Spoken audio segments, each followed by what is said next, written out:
కూలీ కూలీ వారు 2 ట్రైలర్లు వచ్చిన తర్వాత ఇద్దరు రాడ్లు వేస్తారు ఇంటర్నా అన్న అనిపించింది. బట్ అసలు okay, first of all Lokesh Kanagaraj A certificate film అనేది violence, no compromise in violence, okay fine. మొహాల మీద రక్తం వచ్చేసిన మనుషులు బూడిదైపోతున్నా ఇది పెద్ద వైలెన్సా? అంటే ఎక్కడ కూడా గుడ్లు బీకేసి గోయిలు ఆడేస్తున్నట్టు, మెదడులు తీసి కైమా చేసుకుని ఫ్రై చేసుకుని తింటున్నట్టు ఎంతేమీ లేదు కదా. ఈ సెన్సార్ ఇచ్చేవాళ్ళు కూడా ఏదో పెద్ద ఏదో వైలెన్స్ అంత రేంజ్లో ఏ సర్టిఫికెట్ ఇచ్చారు. ఏముంది అక్కడ అంత ఏ సర్టిఫికెట్ ఇవ్వడానికి? లేదు, ఐఎమ్ వెరీ సీరియస్. అంతేముంది అసలు ఏ సర్టిఫికెట్ ఇవ్వడానికి కాడ? ఏంటో ఇదేంటో అసలు. ఓకే, ఇంకా అది పక్కన పెట్టేద్దాం. ప్లాట్ అయితే 12 ఒక స్పెసిఫిక్ కోడ్ ఉంది, దేవా చెప్తారనమాట, నా ప్రాణ స్నేహితుడు అని చెప్పి. సో అక్కడి నుంచి మనకి స్టార్ట్ అవుతుంది అసలు విలన్ క్యారెక్టర్ ఏంటి, ఇన్ని క్యామియోస్ ఏంటి, అసలు అక్కడ ఆ ప్రపంచంలో ఏం జరుగుతుంది. మనం చెప్తే స్పాయిలర్లు ఏంటి, బట్ అది ఏం జరుగుతుంది ఇది మీరు థియేటర్లో చూస్తారు. అండ్ ఇంకా ఓవరాల్గా ఎలా ఉందని విషయానికి వచ్చేస్తే it was okay okay good, time pass watchable film అనమాట. అంతే అంతే, వెళ్ళిపోద్ది అంతవరకే అనమాట. ఎందుకనేది ఇంటర్వ్యూలో ప్రశాంతంగా డిస్కస్ చేద్దాం, పాప్కార్న్ తింటూ ప్రశాంతంగా చూడండి. ఓకేనా? Coming to the first half man, అసలు సినిమా మొత్తంలో హైలైట్ ఎవరంటే నేను శోభిన్ గారిని చెప్తాను. అసలు నాకు విపరీతంగా నచ్చారనమాట. అంటే ఆయన నాకు ఎప్పటి నుంచో తెలుసులేండి, అంటే తెలుసు అంటే పరిచయం కాదు, ఆయన ఎప్పటి నుంచి చూస్తున్నాను. మంచి రోల్ దక్కింది, పర్ఫార్మెన్స్ కూడా అంతే ప్యాకెడేస్తాడనమాట. రోమాంచం కావచ్చు, మంజుబల్ బాయ్స్ కావచ్చు, చాలా న్యాచురల్గా ఏ ఫిల్మ్ అని తీసుకుని చాలా న్యాచురల్గా రోల్ జిగింగ్ చేస్తారు, అంత బ్యాక్ చేస్తారు అనమాట.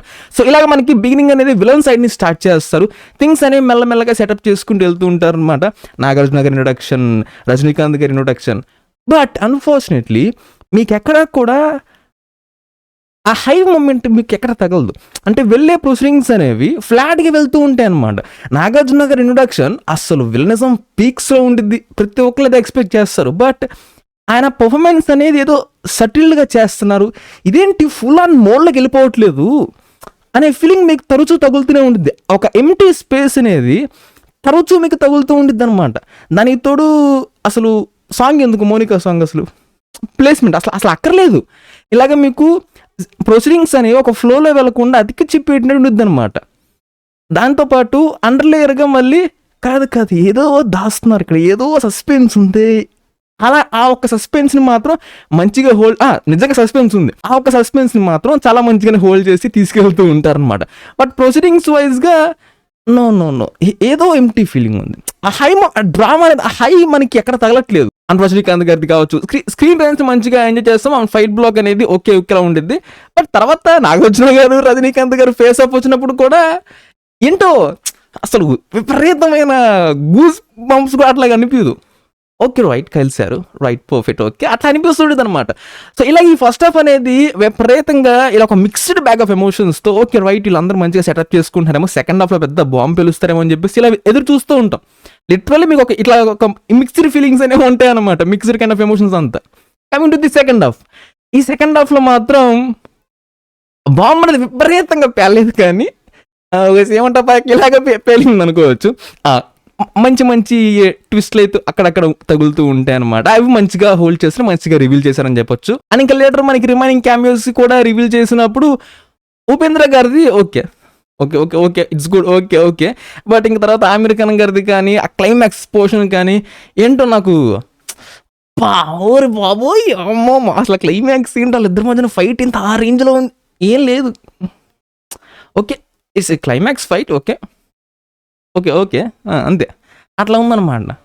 నా బాధ ఏంటంటే నాగార్జున గారి విలనిజం అనేది ఒక బాబు వెళ్ళిపోవచ్చురా, అసలు ఎక్కడికో వెళ్ళిపోవచ్చు, అసలు ఏంటో సటిల్డ్గా ఏదో నార్మల్ విలన్ ఉన్నట్టు ఏదో ఓకే అన్నట్టు అట్లా ఉందన్నమాట. ఏంటో ఇంకా ఆమిర్ ఖాన్ గారు అంటారు ఎందుకు వచ్చావు, ఎందుకు చేసావు అనేది అంటాను నేనైతే. అసలు why did you came, okay right ఎందుకో వచ్చాలేంది అట్లా అనమాట. ఇంకా ఫ్లాష్ బ్యాక్ వెళ్ళిన తర్వాత ఒక ఫ్లాష్ బ్యాక్ పోర్షన్ మాత్రం ఓకే బాగానే పుల్ ఆఫ్ చేశారు, ఇట్స్ గుడ్. యంగర్ వర్షన్ మాత్రం బాగానే పుల్ ఆఫ్ చేశారు, అసలు ట్రోల్ మీటర్ అంటూ లేదు, ఒక ఫ్రేమ్ కూడా చాలా బాగా పుల్ ఆఫ్ చేశారు అనమాట క్వాలిటీ వైజ్గా. బట్ మనందరం ఆడియన్స్ అందరం కూడా అరే ఏంటి మనందరం కూడా ఒక పెద్ద హై మూమెంట్ కోసం వెయిట్ చేస్తూ ఉంటాం అనమాట. అది ఫస్ట్ హాఫ్లో కావచ్చు, సెకండ్ హాఫ్లో కావచ్చు. ఏంట్రా ఎక్కడ ఒక పెద్ద హై మూమెంట్ తగలట్లేదు ఏంటి, మనకి ప్రొసీడింగ్స్ వస్తున్నాయి వెళ్తున్నాయి, ఓకే రజనీకాంత్ గారి స్క్రీన్ ప్రెజెన్స్, ఓకే నాగార్జున గారు ఏదో వెల్నిజం అంటున్నారు, okay right. But where is that high feeling ఎక్కడ దానికోసం మనం వెయిట్ చేస్తూ ఉంటాం, అది ఎప్పటికి రాదు, అంతే దీని నుంచి బయటకు వచ్చేస్తాం అనమాట. అంటే ఫ్లాష్ బ్యాక్ వెళ్తారు, వింటేజ్ పోర్షన్ చూపిస్తారు, బట్ ఓకే అది బాగానే పుల్ ఆఫ్ చేశారు రజనీకాంత్ కానీ, ఇట్స్ గుడ్ అని చాలా బాగా చూపించారు. బట్ ఎందుకో మనకి ఆ హై అనేది ఎక్కడ మనకి తగలదు, అదేంటో మరి ఎంటీ ఫీలింగ్తో మిక్స్డ్ కైండ్ ఆఫ్ ఎమోషన్స్తో ఇదేంటి ఇలా ఉంది, అసలు నాగార్జున వెళ్ళాలంటే ఏదో చేసేస్తారు అనుకుంటున్నాం, ఇది క్యామియోస్ వస్తారంటే ఏదో అనుకుంటా, ఏంటి ఇట్లా ఉంది ఇలా బయటకు వస్తారు అనమాట థియేటర్ నుంచి. సో నేనైతే అంతే వచ్చాను, అట్లాగే ఉందన్నమాట. సో అది విషయం అయితే. And this song was for the absolutely a pure silver star man. So yeah, silver star అంటే మీకు తెలుసు, it is time pass watchable, theatre కావచ్చు, ఒకటి కావచ్చు, మీకు నచ్చిన చోట చూసుకోమని అర్థం అనమాట. సో అంతే. And coming to the performances, Soubin గారు అట్లాగే సపోర్టింగ్ యాక్ట్రెస్ కూడా, వీళ్ళిద్దరూ అసలు స్టిల్ షో టాప్లో అనమాట, చాలా బాగా చేశారు. దాని తర్వాత రిమైనింగ్ యాక్టర్స్ అందరూ కూడా they were good in their roles. అందరు, నాగార్జున గారు, రజనీకాంత్ గారు, శృతి హాసన్ ఎమోషనల్ సీన్స్లో చాలా బాగా చేసింది. తనే ఓన్ డబ్బింగ్ అనుకుంటా, అంతే తనదే అనుకుంటా, తనే ఓన్గా చెప్పింది తెలుగులో కూడా, ఇట్స్ గుడ్. రిమైనింగ్ అందరూ they were good in their roles అట్లా అనమాట. Coming to the background score, మామూలుగా పుష్ ఇవ్వలేదు, చించి ప్యాకెడేశాడు, విపరీతంగా చాలా బాగా ఇచ్చాడు అనమాట. మామూలుగా తెలుగు డబ్బింగ్స్ అనేవి చండాలంగా ఉన్నాయి, తెలుగు డబ్బింగ్ సాంగ్స్ ఏమైనా చండాలంగా ఉన్నాయి. The rest of the remaining background score మాత్రం చెతక్ కొట్టేసేసాడు.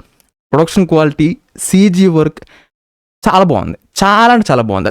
రాగా మెయింటైన్ చేశారు. నాకు రాగా మెయింటైన్ చేసి చాలా ఇష్టం. మన తెలుగులో కొన్ని కపుల్ ఆఫ్ మూవీస్ వచ్చినాయంటే ఈ మధ్యకాలంలో, రాగా తీసినప్పుడు నాకు చాలా ఇష్టం. ఎక్కువగా కలర్ గ్రేడింగ్స్ అనేవి విపరీతంగా చేయకుండా రాగా చూపిస్తే నాకు ఎప్పుడు ఇష్టమే. సో అది విషయం అయితే. సో దాట్స్ రివ్యూ ఆన్ కూలీ. పార్ట్ 2 కోసం అయితే అంత చించుకునే అంత సీన్ అయితే ఏం లేదు ఇక్కడ. సో అది విషయం అయితే. And that's it. Subscribe, enjoy it, and I'll catch you on the next one.